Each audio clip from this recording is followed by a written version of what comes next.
Hello दोस्तों, स्वागत है आपके अपने यूट्यूब चैनल साथी क्लासेस में। दोस्तों, हमने पिछले वीडियो में बात किया किरण आरेख के बारे में, जो आपको डिस्क्रिप्शन के बॉक्स में नीचे लिंक दे दिया गया है, उसे जाकर समझ लें। और आज हम लोग पढ़ेंगे गोलीय दर्पण में किरण आरेख द्वारा बनने वाले प्रतिबिंब के बारे में। प्रतिबिंब जो आपका एग्ज़ाम की दृष्टि से बहुत ज़रूरी होते हैं और इससे बहुत ही सवाल पूछा जाता है दोस्तों। तो इसमें हम जानेंगे गोलीय दर्पण में प्रतिबिंब का बनने के बारे में।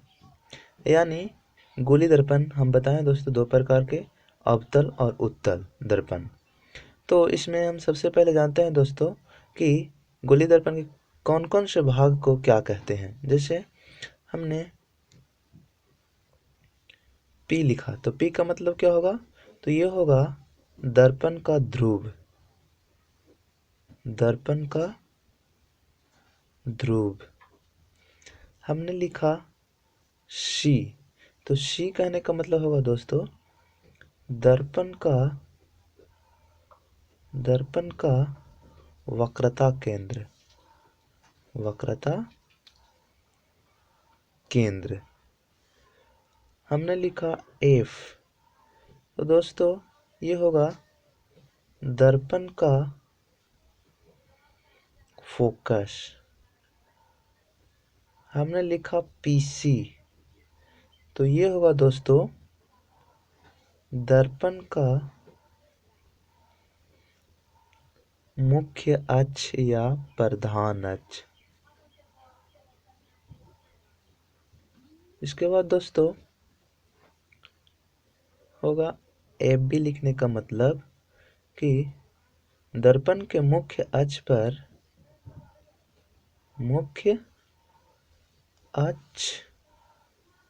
पर रखा वस्तु। ए डैश बी डैश का मतलब हुआ दोस्तों मुख्य अक्ष पर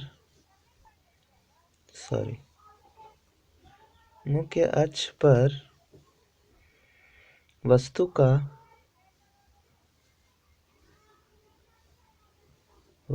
का बना प्रतिबिंब।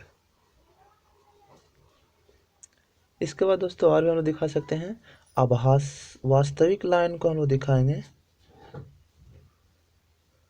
वास्तविक लाइन को हम लोग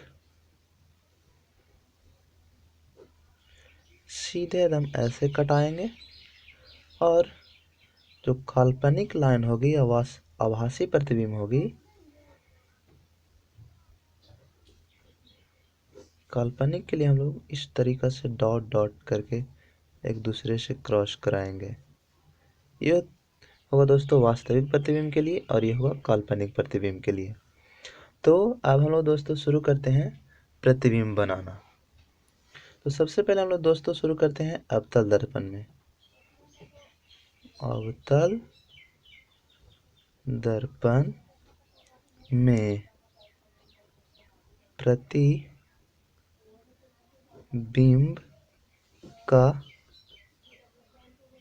बनना। सबसे पहले अवतल दर्पण में देखते हैं। तो हम लोग दोस्तों देखते हैं अवतल दर्पण में अलग अलग दूरियां होगी, जिस पर अलग अलग जगह होगी। जैसे ध्रुव होगा, वक्रता केंद्र होगी, फोकस होगा, इसके बाद ध्रुव और फोकस होगा, ध्रुव और वक्रता केंद्र होगा। इस प्रकार से बहुत सारी बनेगी स्थिति वस्तु रखने का। तो उनका प्रतिबिंब कहाँ बनेगा, कैसा बनेगा, इसके लिए हम लोग किरण आरेख बनाकर देखेंगे। तो सबसे पहले दोस्तों हमने वस्तु को रखा अवतल दर्पण के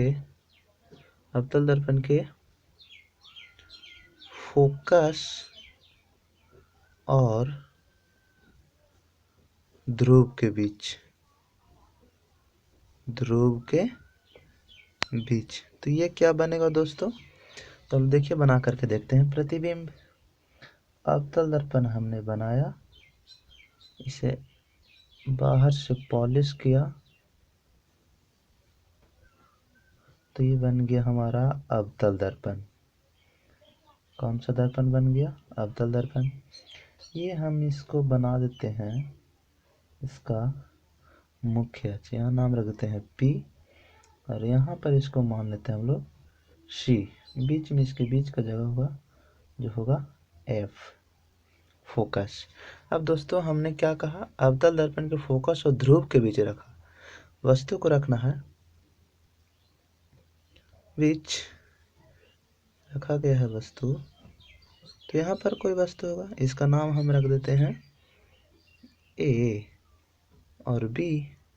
अब दोस्तों हम इसे का प्रतिबिंब कैसे बनाएंगे? तो हम पहले ही आप लोग को बताए हैं कि प्रतिबिंब बनाने के लिए हमें 2 किरणों की आवश्यकता होती है।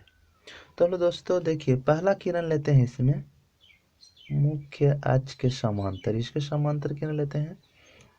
अब दोस्तों याद करिए किरण आरेख कि जब किरणें मुख्य अक्ष के समांतर आती है तो कहाँ से गुजरती हैं? तो वो फोकस से गुजरती हैं। तो इसे हम दोस्तों कहाँ से गुजार देते हैं? फोकस से। कहाँ से? फोकस। फोकस से गुजर रही है ये किरण, आई, आपतित हुई और लौट गई। अब दोस्तों दूसरा किरण कहाँ से लेंगे हम? दूसरा किरण लेते हैं हम दोस्तों वक्रता केंद्र की दिशा में, वक्रता केंद्र की दिशा में। तो वक्रता केंद्र की दिशा में क्या होगा दोस्तों? वो देखिए, आप स्केल से बनाइएगा, बहुत ही अच्छा बनेगा। तो अब दोस्तों याद करिए, वक्रता केंद्र की दिशा में आने वाली किरण क्या होती है? तो जिस पथ पर आती है उसी पथ पर लौट जाती है, जिस पथ पर आती है उसी पथ पर लौट जाती है। तो इसका प्रतिबिंब कहाँ बनेगा? तो इसका प्रतिबिंब बनेगा दोस्तों दर्पण के पीछे। कहाँ बनेगा? दर्पण के पीछे। देखिए यहाँ पर, देखिए दोस्तों दोनों परावर्तित किरणें कट रही है, तो यहाँ पर वस्तु का प्रतिबिंब आभासी रूप से बन रहा है, तो हमें कैसा दिखाना होगा? आभासी दिखाना होगा। दोस्तों इसका हम नाम रख सकते हैं B डैश और यहाँ पर A डैश। अब देखिए दोस्तों हम इसमें क्या बताएंगे कि जब वस्तु अवतल दर्पण के फोकस और ध्रुव के बीच रखी रहती है, फोकस और ध्रुव के बीच रखी रहती है, तब उसका प्रतिबिंब कहाँ बनता है? दर्पण के पीछे। यह प्रतिबिंब की प्रकृति क्या होती है? तो यह प्रतिबिंब जो होता है दोस्तों आभासी बनता है। कैसा होता है? आभासी। इसका आकार कैसा होता है? तो आकार होता है दोस्तों वस्तु से बड़ा। अब आभासी बनेगा तो सीधा बनेगा, तो हम बोलेंगे कि अवतल दर्पण के फोकस और ध्रुव के बीच रखी गई वस्तु का प्रतिबिंब दर्पण के पीछे बनता है। यह प्रतिबिंब आभासी, सीधा और वस्तु से बड़ा बनता है। देखिए दोस्तों वस्तु से बड़ा है ना, तो ये पहली बात हुई। दूसरा दोस्तों हम लोग बात कर सकते हैं अवतल दर्पण में कहाँ पर रखेंगे दोस्तों वस्तु को? देखिए तो यहाँ पर ध्रुव और फोकस के बीच हुआ, फोकस पर रख कर देखते हैं। तो अवतल दर्पण, अवतल दर्पण के फोकस पर रखा वस्तु। अब वस्तु कहाँ पर रखा हुआ है दोस्तों? फोकस पर। तो जब वस्तु फोकस पर रखी हुई रही तो उसका प्रतिबिंब कैसा बनेगा, कहाँ बनेगा? तो देखिए सबसे पहले हम लोग बनाएंगे अवतल दर्पण। क्या बनाएंगे? अवतल दर्पण। क्या बनाएंगे हम लोग? अवतल दर्पण। इसका मुख्य अक्ष बनाते हैं दोस्तों,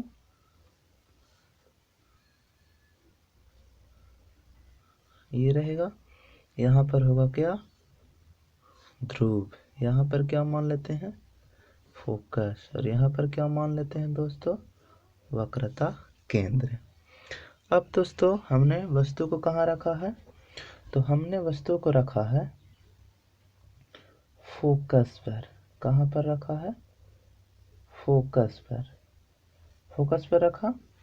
फोकस पर रखा दोस्तों, तो इसका नाम हम लिख सकते हैं। इसका नाम हम क्या लिख सकते हैं? ए और बी। यहाँ पर हमने रखा ए और यहाँ पर क्या नाम दे दिया? बी। इसी प्रकार से कह देते हैं।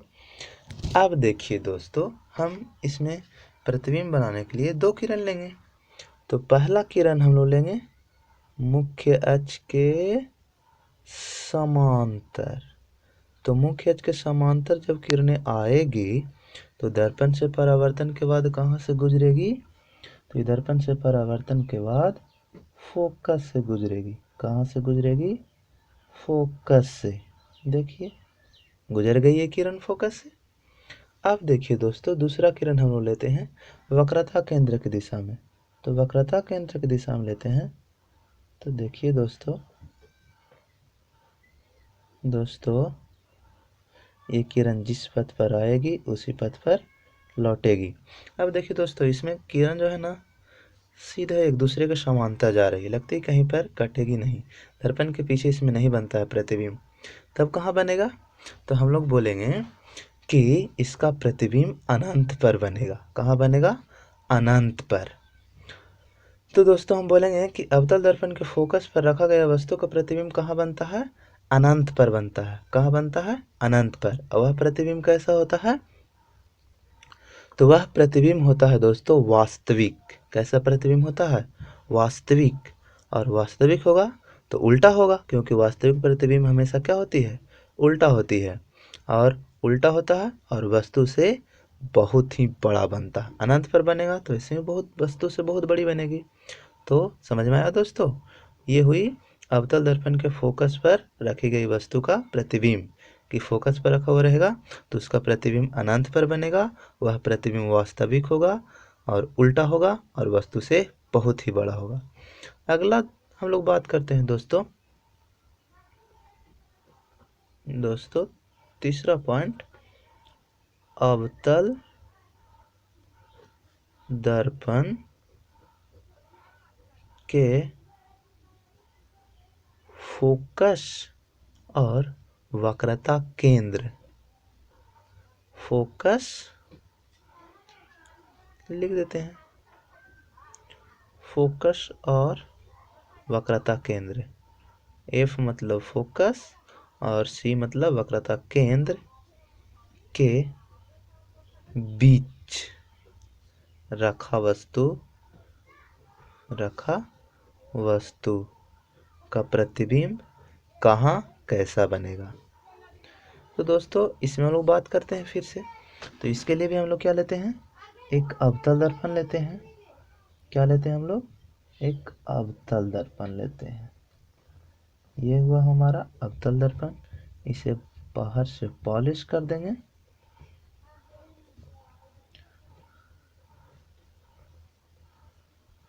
अभी अब दोस्तों हम इसका मुख्य अक्ष बना लेते हैं। मुख्य अक्ष बन गया। अब दोस्तों ये हो गया इसका ध्रुव, ये हो गया इसका फोकस और यहाँ पर हमने मान लिया वक्रता केंद्र। अब दोस्तों हम लोग को वस्तु को कहाँ पर रखना है? फोकस और वक्रता केंद्र के बीच। फोकस और वक्रता केंद्र के बीच यानी यहाँ पर रखना है वस्तु को। यहाँ पर हमने रखा, नाम रख दिया ए और बी। अब देखिए दोस्तों हम लोग क्या करते हैं? इसका प्रतिबिंब बनाते हैं। तो इसका प्रतिबिंब बनाते हैं तो इसके लिए हम लोग कितना किरण लेंगे? दो किरण लेंगे। पहला किरण लिया हमने मुख्य अक्ष के समानांतर। तो मुख्य अक्ष के समांतर जाने वाली किरणें दर्पण से परावर्तन के बाद कहाँ से गुजरेगी? फोकस से। ये तो आपको पता है, गुजर गई। अब देखिए दोस्तों दूसरा किरण हम लोग लेंगे वक्रता केंद्र की दिशा में। तो वक्रता केंद्र की दिशा में तो ऐसे जाएगी, यहाँ से नहीं जाएगी। तो इसके लिए हमें क्या करना होगा? इसके लिए हमें किरण को या तो ध्रुव की दिशा में लेना होगा या तो फिर फोकस की दिशा में लेना होगा। तो हम क्या करते हैं, फोकस की दिशा में लेते हैं। तो फोकस की दिशा में लेने पर दोस्तों क्या होता है, फोकस की दिशा में आने वाली किरणें दर्पण से परावर्तन के बाद मुख्य अक्ष के समानांतर, तिरछा हो गया दोस्तों, हो जाती है। क्या हो जाती है, मुख्य अक्ष के समानांतर हो जाती है। तो देखिए दोस्तों, ये दोनों किरणें कहाँ पर कटी, वास्तविक रूप से कटी है। कहाँ पर, तो देखिए वक्रता केंद्र और अनंत के बीच, वक्रता केंद्र और अनंत के बीच। इसके बाद वक्रता केंद्र के बाद इधर अनंत होता है। तो देखिए कहाँ पर प्रतिबिंब बना, वक्रता केंद्र और अनंत के बीच। तो हम बोलेंगे कि अवतल दर्पण के फोकस और ध्रुव के बीच रखा गया वस्तु का प्रतिबिंब कहाँ बनता है, तो वक्रता केंद्र और अनंत के बीच बनता है। यह प्रतिबिंब कैसा होता है, तो देखिए दोस्तों, लग रहा है उल्टा है, तो उल्टा है तो कैसा बनेगा, वास्तविक। कैसा बनेगा, वास्तविक, उल्टा, और वस्तु वस्तु से बड़ा बनेगा। कैसा बनेगा, वस्तु से बड़ा बनेगा। अब देखिए दोस्तों, हम आगे बात करते हैं।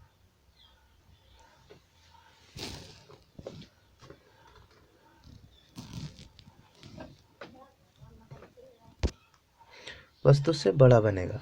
अब दोस्तों हम लोग बात करते हैं अगला पॉइंट्स। एक बार हमने रखा फोकस और ध्रुव के बीच, एक बार हमने फोकस पर रखा, एक बार हमने फोकस और वक्रता केंद्र के बीच रखा। अब वस्तु को लाते हैं हम वक्रता केंद्र पर। अब वक्रता केंद्र पर लाते हैं दोस्तों, तो कैसा प्रतिबिंब बनता है हम देखते हैं। तो हमने लिखा कि अवतल दर्पण में जब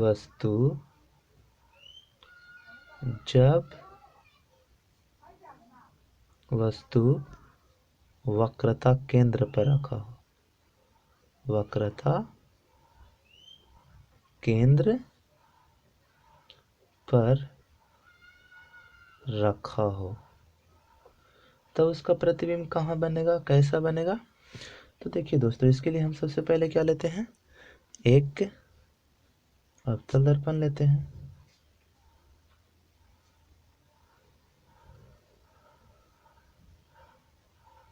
हमने इसे पॉलिश किया,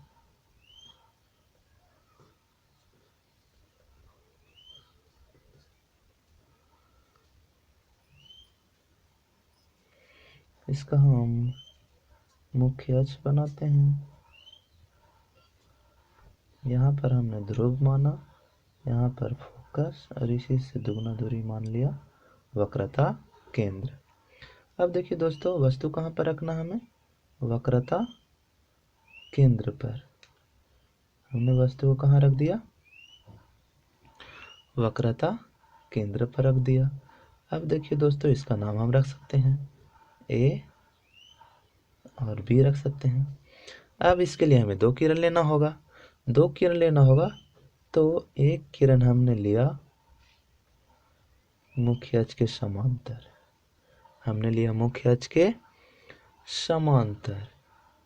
अब मुख्य अक्ष के समांतर लेते हैं, तो ये किरण कहाँ से गुजर जाती है, फोकस से गुजर जाती है। मेजरमेंट सही होना चाहिए, स्केल से बनाएंगे हम लोग, बहुत अच्छा बनेगा। इसके बाद दोस्तों, अब देखिए फिर से नई वक्रता केंद्र की दिशा में जाएगी किरण, तो फिर से हम कहाँ से ले लेते हैं, फोकस की दिशा में। अब फोकस की दिशा में लेंगे दोस्तों, तो ये किरण मुख्य अक्ष के समांतर गुजरेगी, तो यहाँ पर कट जाती है। तो लगता है दोस्तों कि जो प्रतिबिंब बन रहा है, कहाँ पर बन रहा है, वक्रता केंद्र के वक्रता केंद्र पर ही बन रहा है। ये सी है दोस्तों, सी। ऐसे सट गया। अब देखिए दोस्तों, हम लोग बोलेंगे कि अवतल दर्पण में जब वस्तु वक्रता केंद्र पर रखी गई हो तब उसका प्रतिबिंब कहाँ बनेगा? तो जब वस्तु वक्रता केंद्र पर रखी गई हो तब उसका प्रतिबिंब वक्रता केंद्र पर ही बनेगा, यह प्रतिबिंब वास्तविक बनेगा और यह प्रतिबिंब उल्टा होगा तथा वस्तु के आकार के बराबर होगा। यानी जितना बड़ा वस्तु रहेगा उतना बड़ा ही प्रतिबिंब बनेगा। यहाँ पर ए डैश बी डैश भी लिख सकते हैं। ठीक है, तो ये हो गई अवतल दर्पण के वक्रता केंद्र पर रखी गई वस्तु।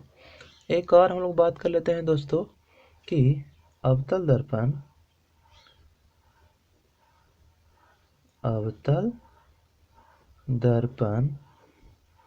में जब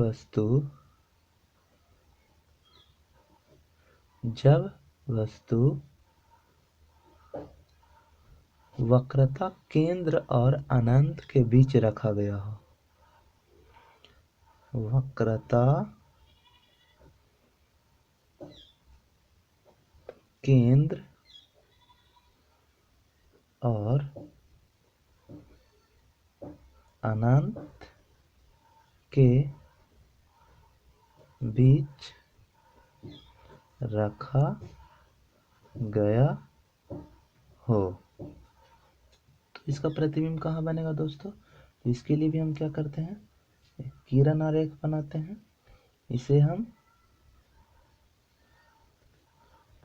ने बोला ये अवतल दर्पण। कौन सा दर्पण? अवतल दर्पण। इसका हम मुख्य अक्ष बनाते हैं। यहाँ पर हमने रखा नाम ध्रुव, ये फोकस, यहाँ पर हमने बोला वक्रता केंद्र और वक्रता केंद्र अनंत के बीच रखना है। तो दोस्तों वक्रता केंद्र और अनंत इधर होगा, तो हमने वस्तु को रख दिया यहाँ पर। ठीक है, उसका नाम रखा ए और बी। अब इसके लिए हम क्या करते हैं, दो किरण लेते हैं।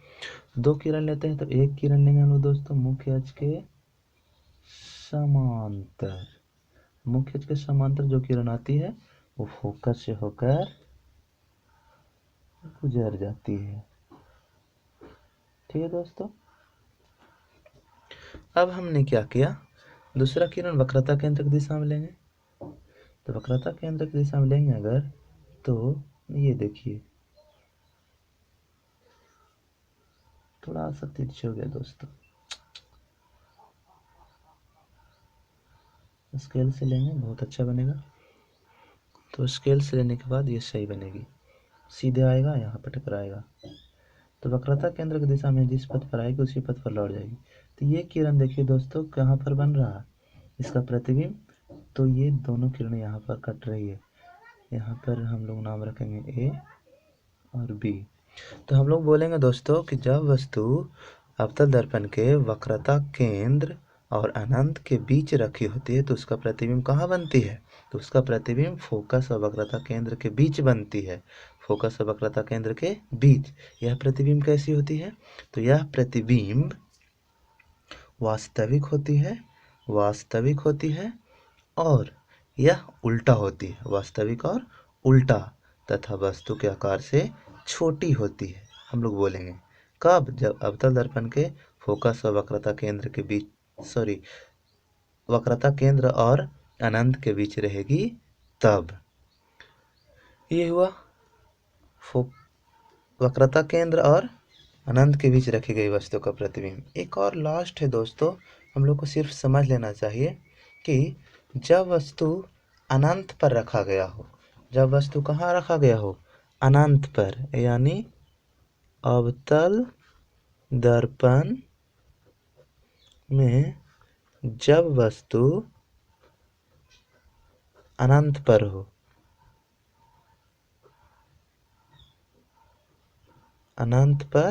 हो, तो उसका प्रतिबिंब कहाँ बनेगा? तो अनंत पर रहने वाली वस्तु जैसे होगी सूर्य, तारे, चंद्रमा आदि, ये सभी वस्तुएं अनंत पर होती हैं। तो वहां से आने वाली किरण दर्पण से, जब अवतल दर्पण से परावर्तित होगी तो उसका जो प्रतिबिंब बनेगा दोस्तों फोकस पर बनेगा। कहाँ बनेगा? प्रतिबिंब फोकस पर बनेगा। अवतल दर्पण में जब वस्तु कहाँ पर रखी गई हो, अनंत पर, तो उसका प्रतिबिंब फोकस पर बनती है और यह प्रतिबिंब होती है दोस्तों वास्तविक। कैसा होता है? वास्तविक। वास्तविक प्रतिबिंब होता है और जब वास्तविक होगा तो उल्टा होगा। और यह जो होता है दोस्तों प्रतिबिंब, वो वस्तु से बहुत ही छोटा होता है। हम लोग बात करेंगे फिगर, इसको मैं दिखाएंगे नहीं भी तो भी चलेगा, क्योंकि ये जो 5 फिगर था वो बहुत ज़रूरी था एग्ज़ाम की दृष्टि से। दोस्तों मैं आशा करता हूँ कि आपको अवतल दर्पण में किरण आरेख द्वारा प्रतिबिंब बनाना और उसकी स्थिति बताना और वह कैसा बना, प्राकृतिक बताना जान गए होंगे। अगर दोस्तों वीडियो आपको अच्छी लगी हो तो इसे लाइक करें, चैनल को सब्सक्राइब करें तथा इसी तरह के वीडियो पाने के लिए हमेशा इस चैनल से जुड़े रहें। थैंक्स दोस्तों, जय हिंद।